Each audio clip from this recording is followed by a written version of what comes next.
I'm going to take the liberty, Sadhguru, to do what I normally do on my television show, which is a rapid fire round. Normally the end of this round… When I was young, I watched a lot of, Wild West movies. Right. So when you fire, I also fire, all right? No, but no, I promise you, this is not that kind of… You're not in my line of fire at all. I will not take the liberty of being that person. These are just quick questions which when I ask for one word, you have to stick to that. Because sometimes you have a tendency of not exactly answering the question asked. But you give such a profound and prolific retort back that it makes you very satiated. But in this case, my only request is that if it's one word, then it's just one word. Okay. And the end of this, normally, you get a hamper, but in the absence of a hamper here, you already have something, right? Yes. So, or this beautiful bouquet that is right next to you. But so there's no hamper, but you will get my utmost gratitude. Thank you. All right, very simply, what is the one thing that is essential to living a balanced life? Sense.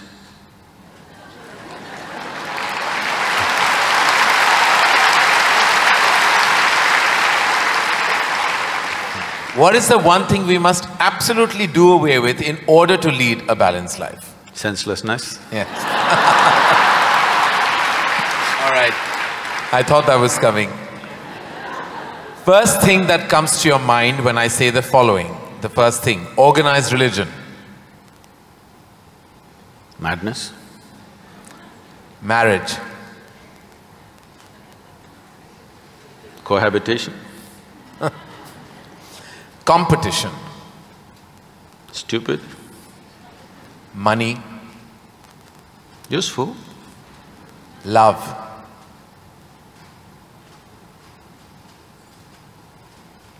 Can I say a sentence? Yes. I will allow that.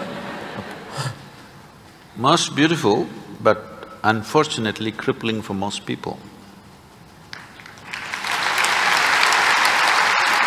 If I can little elaborate that, see, if something unpleasant cripples you, something nasty cripples you, it's acceptable. When something beautiful cripples you, it's a true disaster.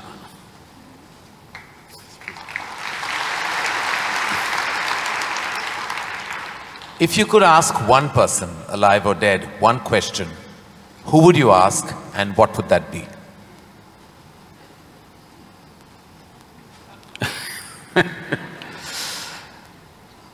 I really sorted out all my questions because I did not spend time educating myself or doing anything. I spent my entire life sorting out every damn question I had.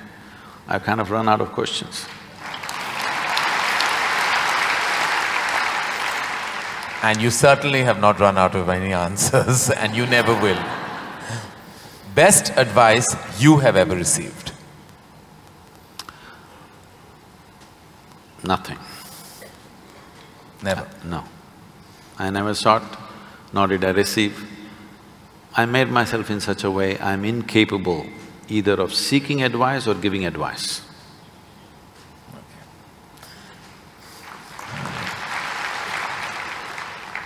In an imaginary, completely hypothetical situation, if you had a day off with no commitments, no responsibilities, what would you spend the day doing?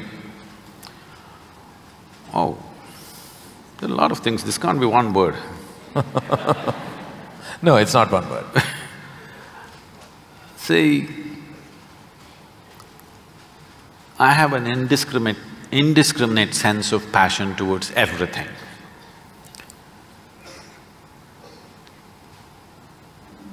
There were lots and lots of things I did at one time, but these days, time is not allowing me to do that, so generally if I have little time, all I do is play golf. Because that's safe and within the city and I can get back in time for something else to be done. But if an entire day is left to me, which they've not done for a long time, They've not left it to me. If that happens, I will close my eyes and sit, because that is the best, I am at my best when I truly have nothing to do.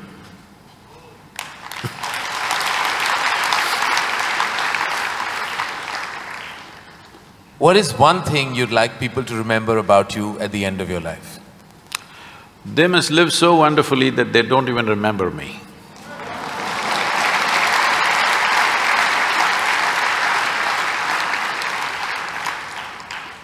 If you found a way to travel through time, where would you go? I'm kind of done with all those things. Your universe visited already. You have visas for every part of this ecosystem. If we can do some slow fire. Yeah. Because that's a question with many ramifications. This, for example, traveling in the world, we jetted around and now we want to travel to the Mars, we want to travel to another place. And now that's not enough, we want to travel into the past and future.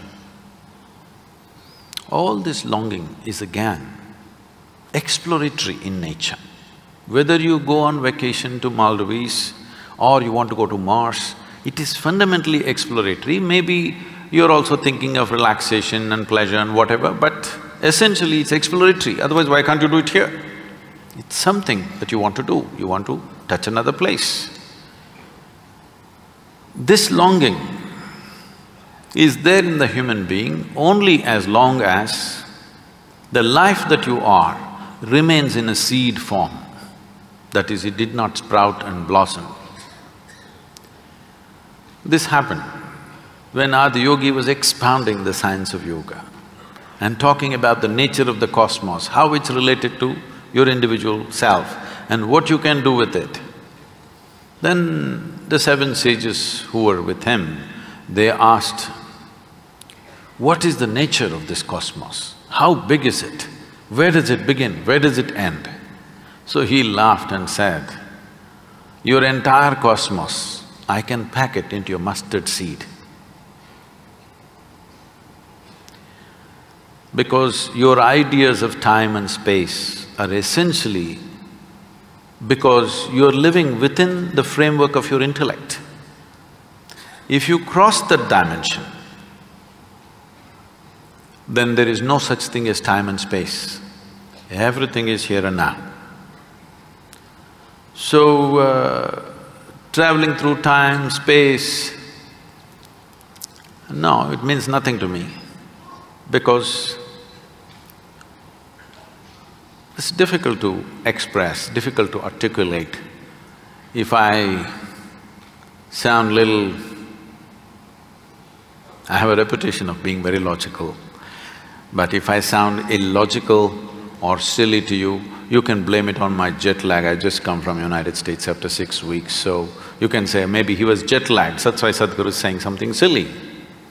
But I'm fine. I'm saying this because you can't fit the universe into your silly little logic. Today's human being is too overly enamored with their own logic that they're missing the entire life. The gamut of phenomena that's happening in the existence is missed because the only way you can accept anything is it has to fit in to the square hole of your logic. Anything that doesn't fit into your logic, you will reject. In this, you rejected the entire cosmos. In this, you have rejected the magic of life. You have become a slave of logic and completely missing the magic of life. So, this time, space, all this stuff is because intellectually you're trying to dissect the universe and try to understand this. Tell me, if you sit here, suppose you're very joyful, do you see, you will not know how the day passed off. And if you're depressed, do you see the day won't pass?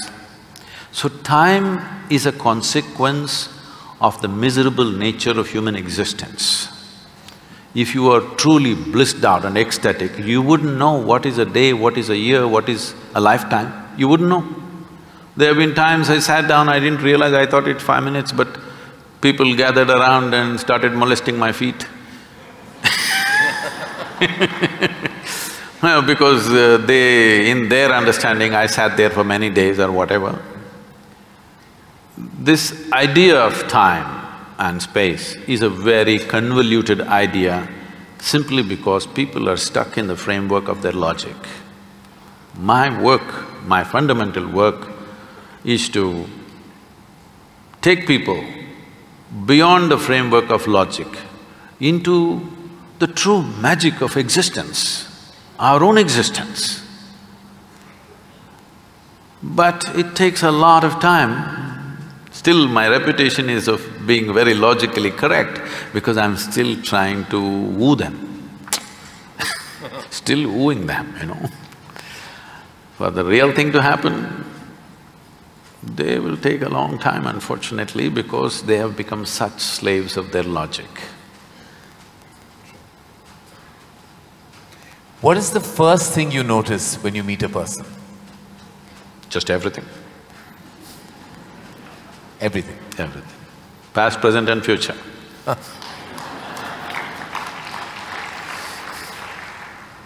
Is it more important to do what you love or love what you're doing? One word or more? The choice is entirely yours. See, if you are an intelligent person, you will try to do what you love most. But if you're a genius, you will do just what is needed.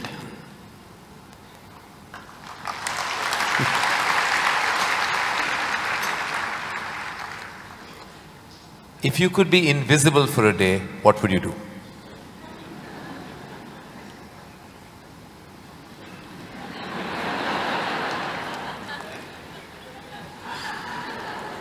You wouldn't know?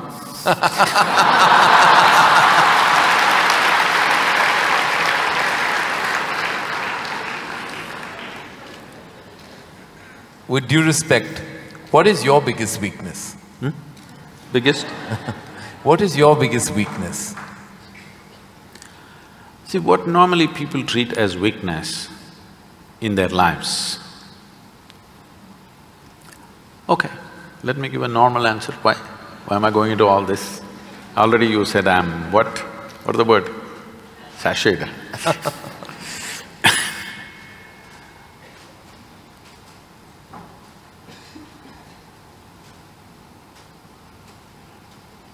My biggest weakness is, I love danger. Without danger, I cannot live. I need to do something which keeps me on the edge of being mortal, being alive and dead. I want to walk that line all the time. Every day I'm stepping on it one way or the other. Is it a weakness? I don't think so, but people think, Sadhguru, you shouldn't risk your life like this. But if there's no risk, I feel I'm not being… because most of the time in my life, for whatever I'm doing, I don't feel tested. It's only in moments of danger that I feel little tested. So my weakness is, I like to be stretched, you know. For all the time when I was riding across India and later on I started driving, my only wish was that to find a machine which will test my skills. Always found the damn things broke down if I took it to my limits. These days recently, I'm beginning to get to do a few machines which are testing me, whether I can push it all the way or not. Maybe that's because of my age. No. If I had met them much younger, I think I would have managed to work around them. One thing the world doesn't know about you. They don't know a thing about me.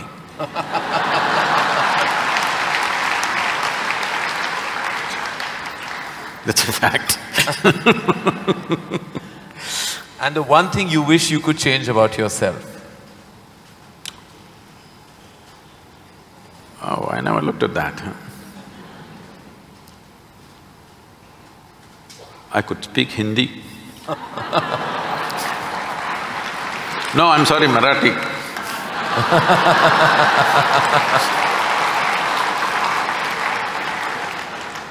The one thing you wish you could change about the world? Oh, a lot of things. One.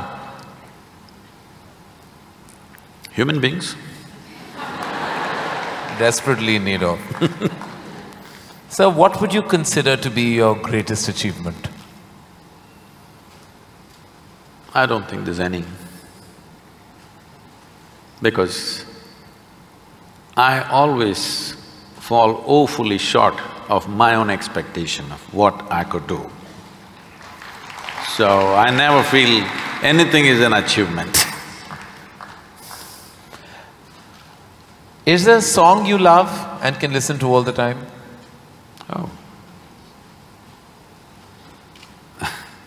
I somehow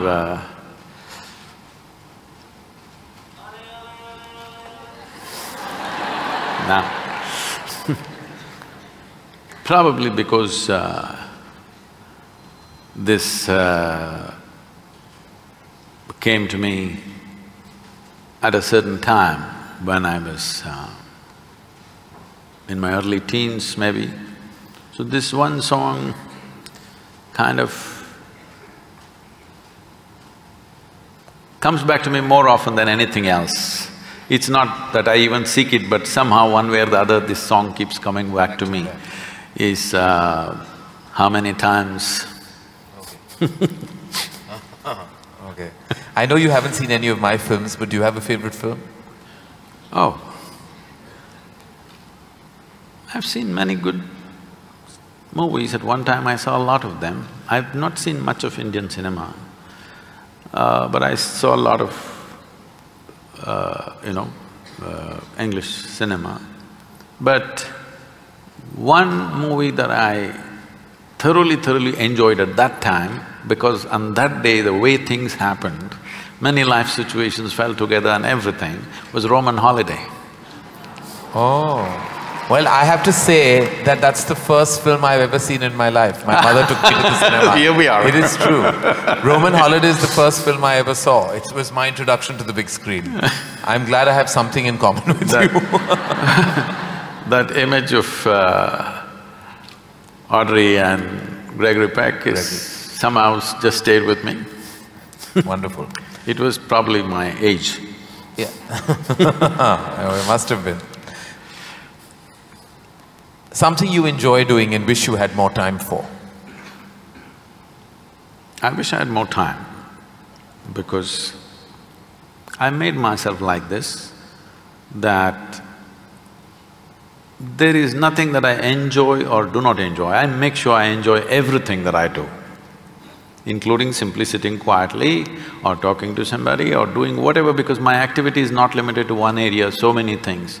If you did not enjoy everything that you do and do not do, you will go insane trying to manage so many things.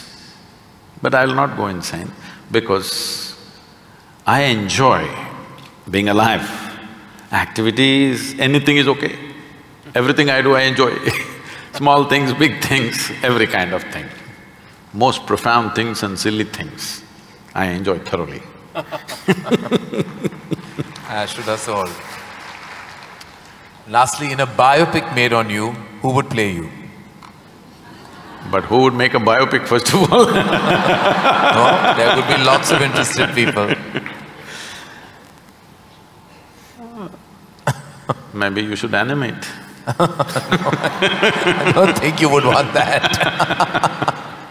Well, that is the end of the rapid fire, and you totally deserve the hamper that doesn't exist on this platform. But it's a virtual hamper that I've given to you with my love, gratitude and deepest amount of respect. Thank you. Thank you.